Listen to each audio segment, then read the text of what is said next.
Weber contre Subban. Joe Thornton échangé au milieu d'une saison MVP. Marian Hossa contre Danny Heatley. Il y a eu des grosses transactions jusqu'ici dans les années 2000. Et quelles sont les plus grosses? The Athletic en a fait une liste. On y réagit ensemble. C'est ton boy Max. Salutations distinguées aux membres de la chaîne. Assieds-toi, prends un verre et enjoy the show.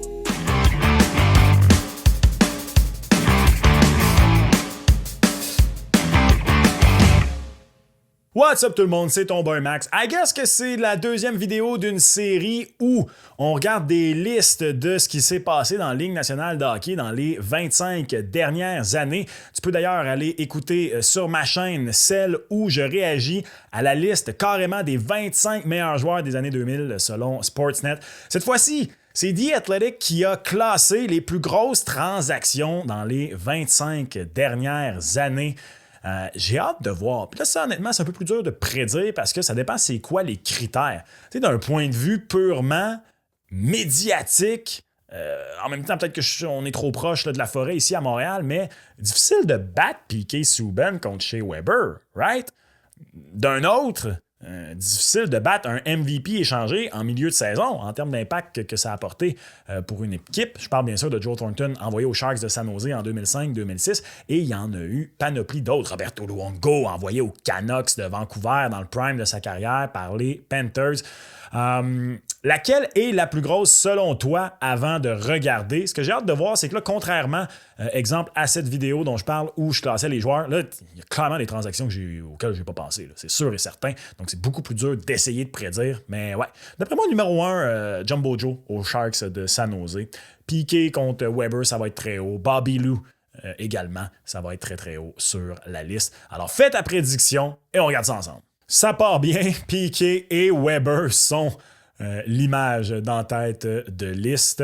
Alors, s'ils ne sont pas numéro 1, ils vont effectivement être très hauts sur la liste. Alors, comme d'habitude, on cherche les critères de cette liste. Alors, aujourd'hui, les 25 plus grosses transactions des 25 dernières années. Spécifiquement, on va regarder une... Oh! Oh, ça, c'est un peu... OK, une transaction par année de calendrier. Ah, mais là, ça change la donne. Il y a peut-être des transactions que j'ai nommées que ça. C'est un peu plate, ça, par contre. C'est correct, mais tu sais. Mettons, parce que là, vite de même, là, il y a des transactions assez grosses qui sont survenues la même année. Là, fait que ça se pourrait qu'il y en ait qui ne fassent pas la liste que j'ai déjà mentionnée. OK, on commence au 25e rang, 2020. Les Devils du New Jersey qui échangent Blake Coleman au Lightning en retour de Nolan Foote. Ça, c'est la plus grosse transaction de 2020. En même temps, c'était la pandémie. Je peux bien comprendre.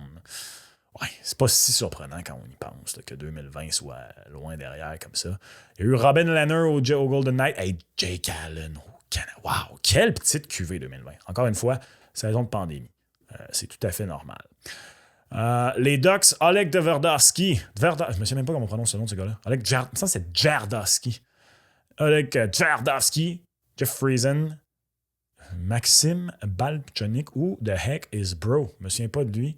Aux Devils contre Peter Sikora. Ouais, ben oui, Peter Sikora aux Mighty Ducks. Mike Commodore.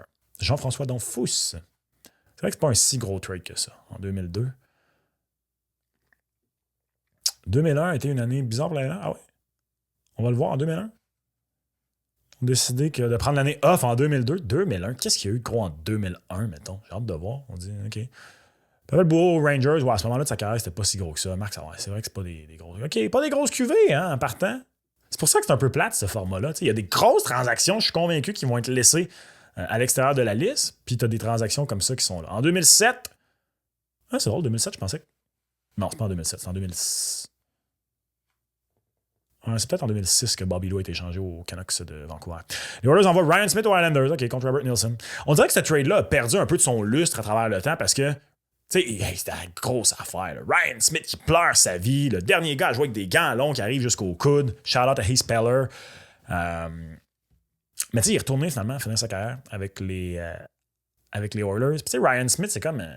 On dirait que Ryan Smith, d'une certaine façon, c'est un petit peu aux Oilers que Brandon Gallagher est aux Canadiens. Je veux dire, en termes d'importance au sein du club. Tu sais, je veux dire, c'est un grand joueur des Oilers. Mais c'est pas un si grand joueur que ça. En tout respect pour Ryan Smith. En tout respect pour Ryan Smith.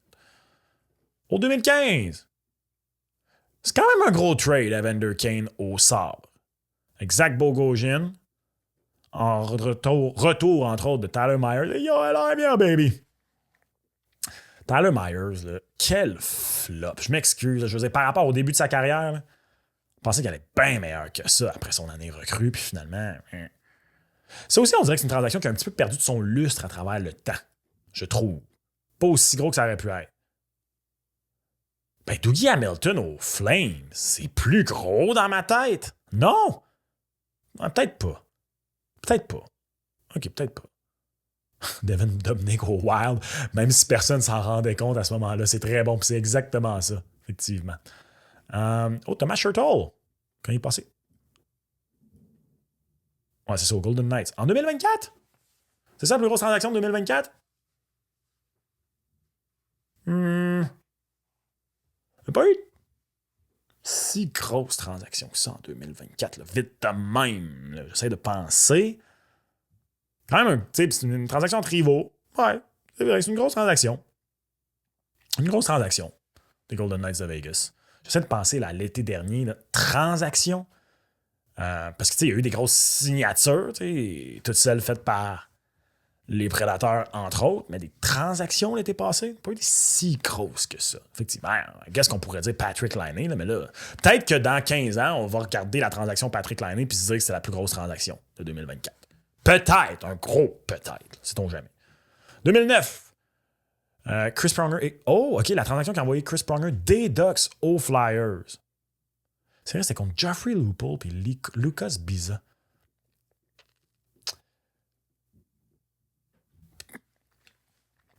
Ça veut dire que...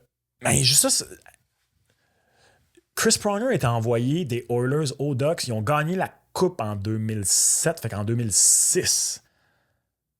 Fait que peut-être que cette transaction-là, qui pour moi est bien plus grosse que celle-là, parce que Pronger il a donné quand même quelques bonnes années aux Flyers. Pronger a donné quelques bonnes années aux Flyers. D'ailleurs, il a joué, il me semble, 1 an ou peut-être un peu moins là, avec Mike Richards puis Jeff Carter avant qu'on les chasse de la ville. OK. 2017. Hein? Le trade d'Artemi Panarin est juste 19e. OK, je comprends que la version d'Artemi Panarin, c'est elle avec les Rangers. Je veux dire, il était sensationnel avec les Blackhawks. On pensait que c'était peut-être juste parce qu'il jouait avec Kane. On l'envoie au Blue Jacket. Non, il est sensationnel là. Puis à New York, il prend un échelon de plus, nommé au Hart et tout ça. Mais ça, c'est un trade qui a fait mal aux Blackhawks. Juste pour ça, j'aurais mis ce trade-là plus haut. Artemi Panarin pour rapatrier Brandon Saad. Quel mismanagement des Blackhawks quand tu y penses. Ils ont quand même... Tu sais, les Blackhawks, là... Tu sais, Teravainen, Phil Dano, tu sais, c'est pas des grands joueurs, mais ça, c'est des joueurs qui auraient pu contribuer à maintenir l'équipe bonne plus longtemps, là, après qu'on ait donné les gros contrats à Taves puis à Kane. Il y a Romain Yaguer aux Rangers contre Anson Carter. Ça aussi, ça aurait pu être plus gros. Je veux dire, il y a Romain Yaguer à New York, ça n'a pas été si fou, mais il y a eu une grosse année en 2005-2006. OK, là, on commence à entrer à des trades intéressants. On arrive à des trades intéressants. 17, Rick Carlson aux Sharks. Ouais. Ça, c'est quasiment le contraire. En même temps, il a fait 100 points avec les Sharks. J'allais dire c'est le contraire dans le sens où c'est un trade que d'où Jésus que c'était gros, ça aurait dû propulser les Sharks plus loin encore, puis pas en tout. Les Sharks n'avaient pas besoin de Carlson, c'est surtout ça. On l'a signé en plus. Et comme je dis, il a fait 100 points la seconde où Brent Burns est parti. Mais il n'était pas là quand ils ont accédé à la finale de la Coupe. On a essayé de tirer à la fenêtre, ça n'a pas fonctionné. Ça aussi, est-ce qu'on peut dire, y a-t-il des fans des Sharks dans les commentaires? Moi, j'irais jusqu'à dire que ça, c'est une transaction qui a fait mal à long terme aux Sharks. Puis en même temps, ça n'a pas fait tant de bien non plus aux Sens. Jusqu'ici, malheureusement. 2019, bon, les 2 trades des Sens, back-à-back. Mark Stone et... hey, quand tu regardes ça, là, ces trades-là, ça a vrai... Hey, tu sais... Josh Norris, Chris Tierney, OK, mais tu sais, Eric Brandstrom. On a-tu... il n'est pas vraiment écrit là-dedans. Qu'est-ce que les choix sont devenus? Oui, c'est pas vrai. Excusez, mes excuses, j'avais oublié. Le choix des Sharks est devenu Tim Stutzla. Quel mauvais trade pour les Sharks! J'avais oublié que ça avait fait un peu comme l'Avalanche. Oui, monsieur! À l'inverse, là, cette fois-ci, à l'avantage des Sens, ben oui, toi. Ben dans ce cas-là, je trouve que le trade... L'échange Carlson est plus gros que l'échange Mark Stone. Je suis désolé. L'échange Carlson est plus gros que l'échange de Mark Stone. Voilà, le trade de 2006. Envoyant Chris Pronger aux Ducks. Ah! C'était la même année que Bobby Lou.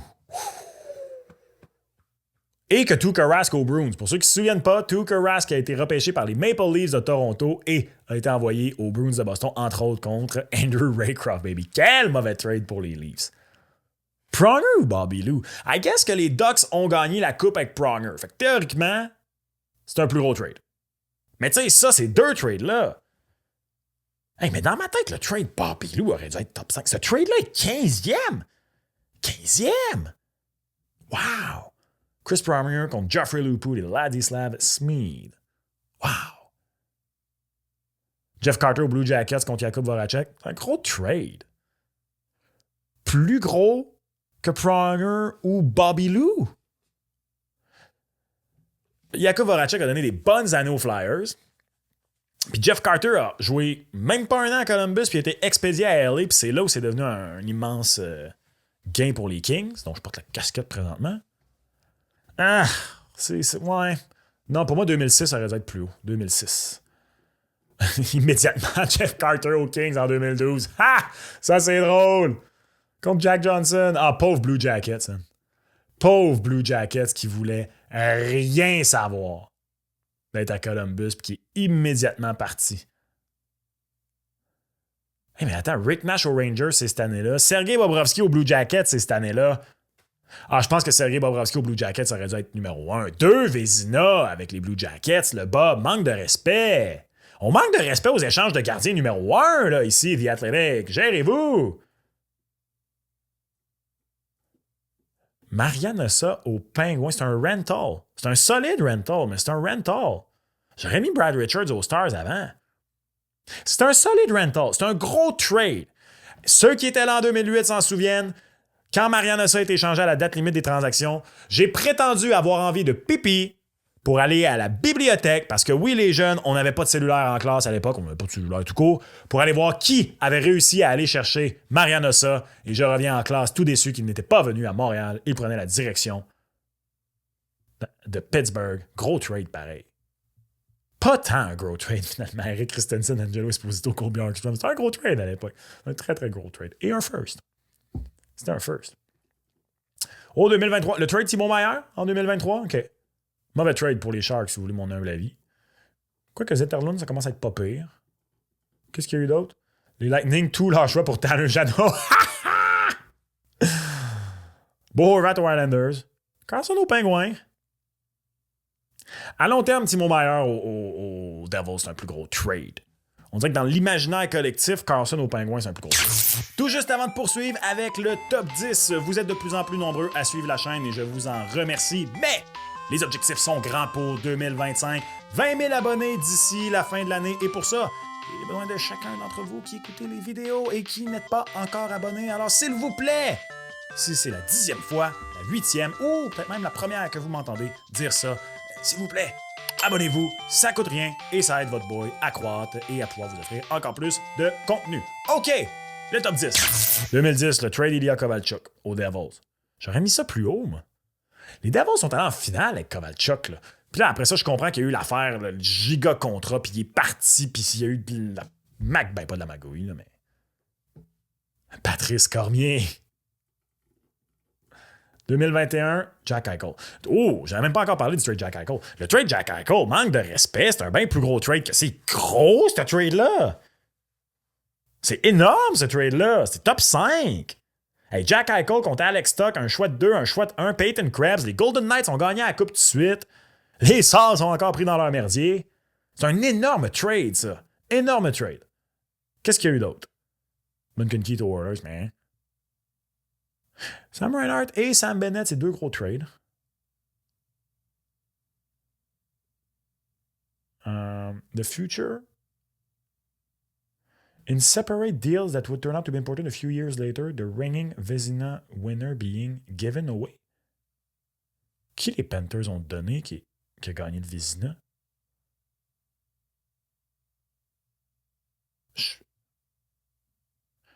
Est-ce que c'est un three-way trade? Puis, c'est peut-être ça.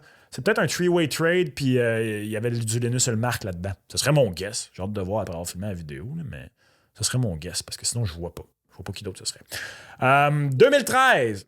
Ben non, mais Tyler Seguin, mes respects, mais Jack Eichel avant Tyler Seguin. Je comprends que Tyler Seguin a joué plus longtemps à Dallas, là, mais puis ça a été un bon retour pour les Bruins, mais non. Jack Eichel devant Tyler Seguin. 2003.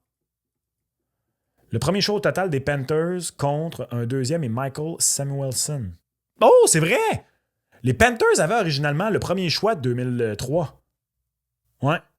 J'avais oublié.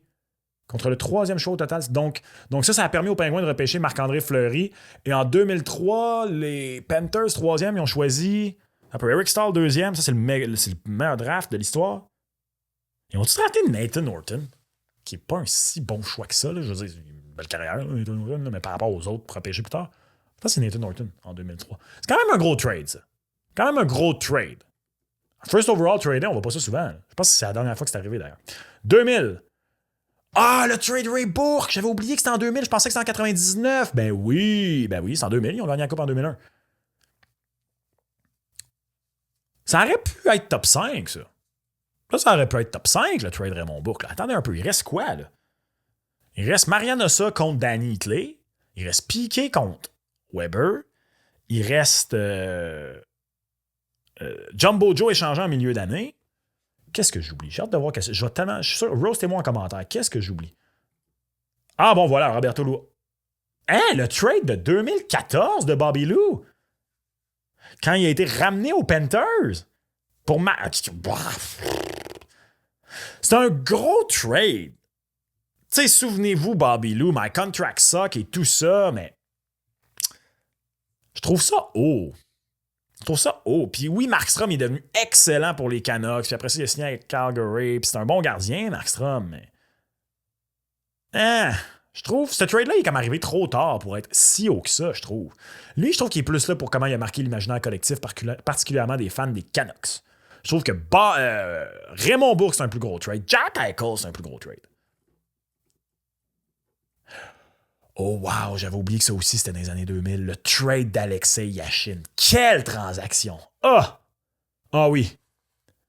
Qui a donné Zdeno Chara. Yashin qui avait fait la grève pendant je me souviens plus combien de temps. Chara qui est devenu bien meilleur que Yashin. Yashin qui a eu un contrat pas de bon sens qui a été racheté. Ah ouais, quelle transaction! Ça c'est là. Ben oui, il y a eu du. Timo Selané aux Sharks, Rob Blake à l'Avalanche, Dominique Hachek aux Red Wings. Quelle année de transaction! Il y a des trades là-dedans qui auraient dû faire le top 20. C'est du caca, cette liste. À cause du format. Faites-moi les 25 plus grosses transactions au Yab les années. Non! Quel gros trade. Quel gros trade. Oui, monsieur. Fait que là, ça va être l'autre trade de Bobby Lou, Piqué, Jumbo Joe. Piqué contre Jumbo Joe. On a-tu vu passer l'autre trade? On a vu passer l'autre trade de Bobby Lou. Quel trade, j'oublie? On a vu passer l'autre trade tantôt. C'était la même année que Chris Pronger. J'ai dit que c'était trop bas, peu importe lequel. Numéro 3. J'oublie un immense trade. Vous allez me roaster en commentaire. C'est excellent. Piqué contre... Ouais. C'est moins gros que Jumbo Joe. T'sais, c'est plus gros, on dirait, à Montréal, à côté de ce que ça leur représentait, mais dans les faits, Jumbo Joe, je pense qu'on n'a pas le choix de reconnaître que l'échange qu'a envoyé Joe Thornton des Bruins de Boston aux Sharks de San Jose, c'est plus gros. C'est dur de choisir, mais sinon, en 2016... En 2016, c'est dur de choisir la plus grosse transaction. Ben oui, parce que ça a été aussi Ouais. Dans une heure, il y a eu Piqué contre Weber, il y a eu Taylor Hall aux Devils, puis il y a eu la signature, la prolongation de contrat de Stammer avec le Lightning. Mais c'est le bon choix. P.K. Weber devant Taylor Hall. Mais qu'est-ce que j'oublie comme trade pour que Jumbo Joe soit numéro 2? Joe Thornton contre Wayne Primo, Marco Sturm et Brad Stewart en milieu de saison. Incroyable. Oh wow, puis ça c'est l'année de Danny Hitley pour Mariano Ossa. Et Chris Pronger. Je pensais que Chris Pronger avait signé comme agent libre avec les Oilers, puis que finalement, sa blonde, c'était sa femme, c'était tanné 1 an plus tard. Oh my God. Oh non. OK.